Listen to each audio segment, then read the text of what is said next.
Hi, good evening. For this to even work, I have to imagine that you're all extremely intelligent fifth graders. That means that I just went through teaching you a little bit of calculus, physics, art, and now I'm going to teach you business. My name is Kendall Quinones, and I'm going to be your teacher for today. We're going to talk about chaotic markets. You're in fifth grade, so you should get this. As we're looking into this, if you look at the fifth grader right by you, pretty good looking, he actually invited you to a party tonight. He said there was going to be great cake. You went to the party and there's no cake. You feel destroyed. So what happens?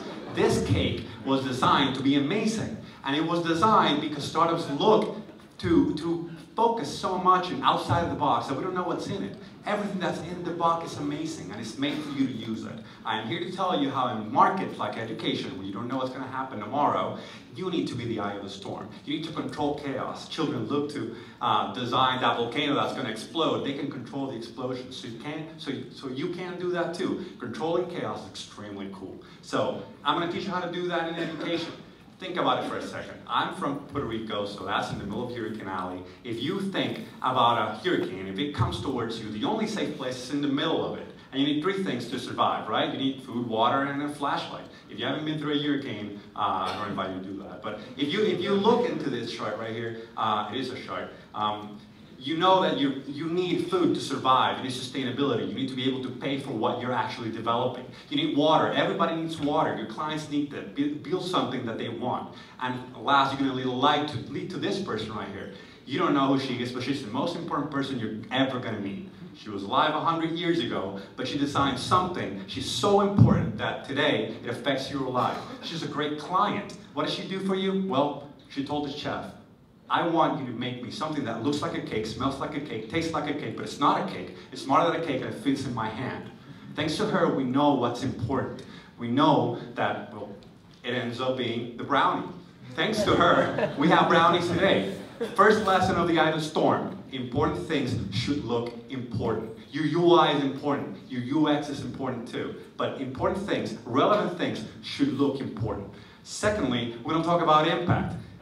It doesn't take a lot of effort. It really doesn't take a lot of effort to change the life of a client. It doesn't. Just your office is just never going to be the same after this ride. But the point is that she didn't need something technical in her hand or something different to do it. You just need an experience. And third, the difference between a flying sheep and a sheep that flies is probably just my accent. That's it.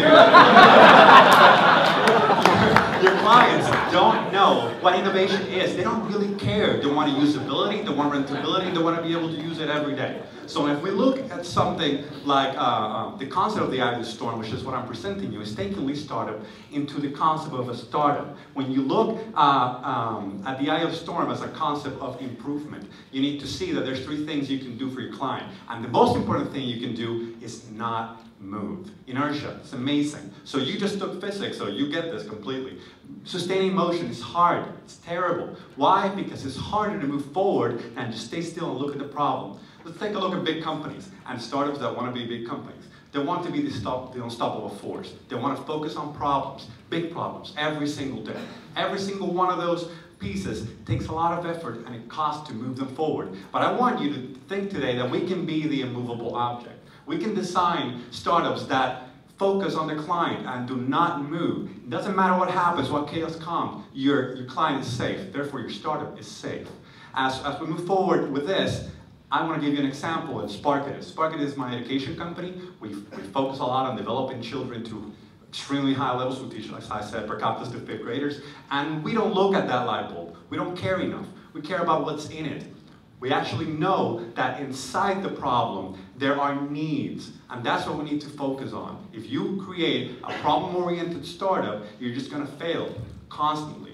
Look at the client, look at what they need, and find what's important for you to develop and sell to the client. This is my version of Startup 2.0. It takes a lot of energy to move forward, and most of the time you're going to pass your client and not care about him. For me, you should spend the same amount of energy in growing your business with the idea in the center and making it something that actually grows.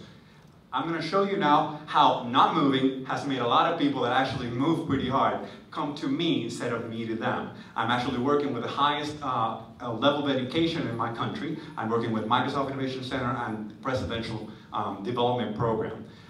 So that's it for me. I just want to tell you that not only has it been an incredible experience for us to come here, but it's actually something that we're going to use to teach our fifth graders. So this is going to make it all the way over there. Thank you for your time, and if you want to talk or have some cake, let me know.